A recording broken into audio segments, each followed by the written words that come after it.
Olá pessoal, dando sequência às nossas aulas de análise microeconômica. Hoje estaremos vendo a nossa aula 14, que está dividida em duas partes. Esta é a parte 1, que trata dos oligopólios. Continuando a falar sobre as principais estruturas de mercado, hoje nós iremos abordar os oligopólios. Na parte 2, falaremos sobre concorrências monopolísticas.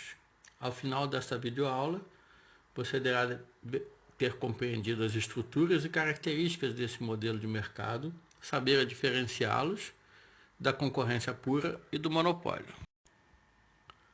O oligopólio. Dois bons exemplos que definem essa estrutura de mercado são o mercado de vendas de carros de luxo e o de água mineral engarrafada. Este mercado conta com três características principais. Primeiro, a entrada de novas empresas é obstruída e poucas empresas participam do mercado e competem entre si. Em segundo, o produto pode ser diferenciado. Em terceiro, o poder dos seus membros depende de interação, ou seja, as empresas participantes desse mercado tomam suas decisões levando em consideração as decisões dos rivais. Não há como delimitar precisamente o número de firmas que compõem um mercado oligopolista, mas pelo menos uma vai deter o poder desse mercado, que é a característica fundamental do oligopólio. As barreiras à entrada. Quando há lucro econômico extraordinário, outras empresas não conseguem entrar nesse mercado devido às barreiras de entrada. As barreiras são economia de escala, que vem a ser a firma ao atingir o seu ponto, onde o custo total médio de longo prazo atinge o seu ponto mais baixo, ela estará atingindo a sua eficiência mínima. Se uma nova empresa decidir entrar no mercado, deverá iniciar sua atividade com pequena produção, e assim os seus custos iniciais serão muito superiores aos custos da empresa já instalada.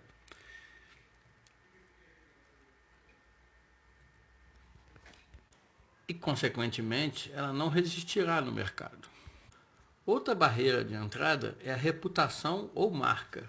A relação de fidelidade de seus consumidores às marcas, até atingir o mesmo patamar, vai exigir altos custos em publicidade e baixas receitas. Outra barreira de entrada são as barreiras estratégicas. É o excesso de capacidade instalada. Por exemplo, uma empresa inundar o mercado com determinada marca, acordos especiais, tipo melhor posicionamento na prateleira, publicidade buscando um diferencial. E por último, como barreira de entrada, nós temos as barreiras governamentais. As empresas que já detêm o mercado buscam lobby com governos para criar objeção à entrada, por exemplo, alíquotas de imposto, normas mais rígidas, coisas que a empresa que está começando não vai conseguir atingir. Quando há apenas duas empresas dividindo o mercado, não necessariamente na mesma proporção entre si, diz-se que há duopólio. Duopólio vem a ser, cada firma acha que a quantidade produzida pela outra não interfere na quantidade que deseja produzir. E cada firma maximiza seu lucro como se a quantidade produzida pelo outro fosse constante. Para exemplificar o oligopólio nos diversos segmentos da nossa economia, nós temos, por exemplo, no mercado automotivo, Volkswagen, Honda, Hyundai, Chevrolet. No mercado de transporte de passageiros de avião, temos a Gol, a Latam, a Azul.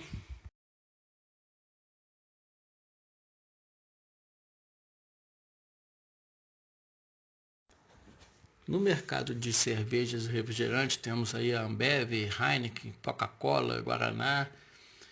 No mercado de refrigerantes, por exemplo, há inclusive um caso ocorrido que ilustra bem o caso das barreiras governamentais que nós citamos anteriormente. Recentemente, um fabricante de refrigerantes intermediário no mercado sofreu uma forte fiscalização da Receita Federal, culminando inclusive com a prisão dos seus donos.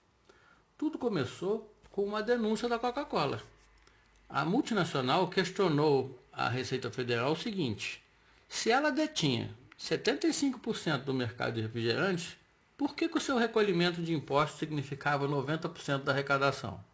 Daí, já viu, né?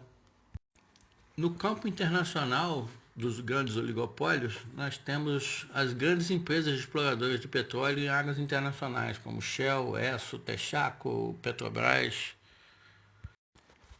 A teoria pode distinguir dois tipos de oligopólio sob o aspecto do que é produzido: o oligopólio puro ou diferenciado. O puro é evidenciado pelos produtos serem praticamente os mesmos. Já o diferenciado ocorre quando as empresas comercializam produtos com alguma diferenciação entre si. Enfim, podemos definir o oligopólio em uma frase: é uma forma de mercado em que há poucas firmas, empresas produtoras ou vendedoras, com grande capacidade de produção ou vendas, cada uma negociando produtos similares ou idênticos entre elas. O objetivo do oligopólio, como em todos os mercados, é o da maximização do lucro. Porém, é sempre bom lembrar, grandes empresas podem definir outros objetivos.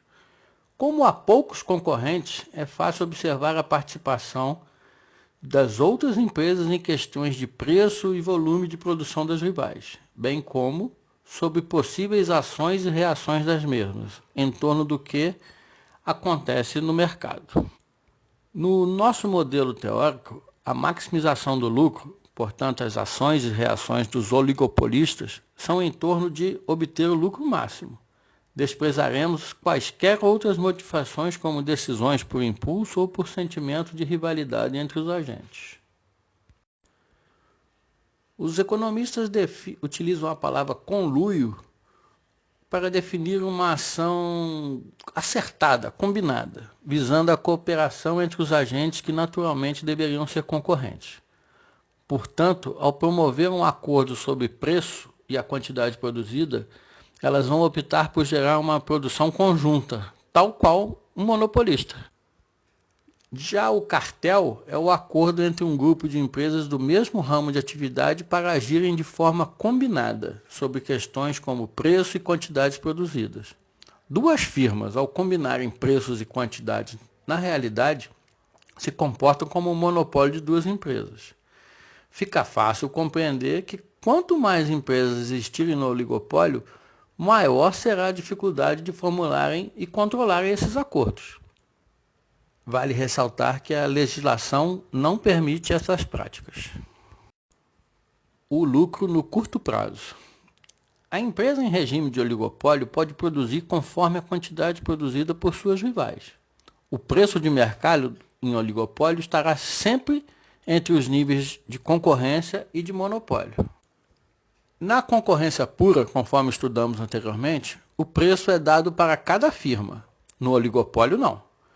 O oligopolista tem margens para impor o preço do seu produto. Ele consegue impor preços mais elevados, restringindo a sua produção. Portanto, o preço no oligopólio tende a ser maior. Por sua vez, a quantidade produzida tende a ser menor. No curto prazo, o oligopolista, como em qualquer mercado, o lucro pode ser positivo, negativo ou zero. No oligopólio, dado o tipo de mercado, determinamos a produção pela regra de igualdade entre receita marginal e custo marginal, tal como nos outros tipos de mercado. Nessa estrutura, o importante é determinar o custo médio e o preço. O lucro de cada mercadoria vendida, ou o lucro unitário ou lucro médio, será a expressão da diferença entre o preço e esse custo médio. Se o preço for maior, menor ou igual ao custo médio, o lucro será positivo, negativo ou zero, respectivamente. Nas situações em que a demanda é baixa ou de pressões sobre custos, isso pode levar à diminuição de lucros ou até mesmo de prejuízos. No entanto, por conta do tamanho do mercado e do poder que esse mercado possui, os lucros no oligopólio são significativamente positivos. Já o longo prazo é o período de tempo suficiente para qualquer ajuste. Nesse caso, o pressuposto de lucratividade para o oligopólio passa a ser as barreiras de entrada. As barreiras à entrada são os custos em que novas empresas terão para ingressar neste mercado. Elas são identificadas por questões de ordens técnicas, financeiras ou legais. A existência de lucro no longo prazo está estritamente ligada à existência dessas barreiras. No próximo vídeo iremos abordar a parte 2 da aula 14, com a concorrência monopolística e um comparativo entre todas as estruturas. Até lá!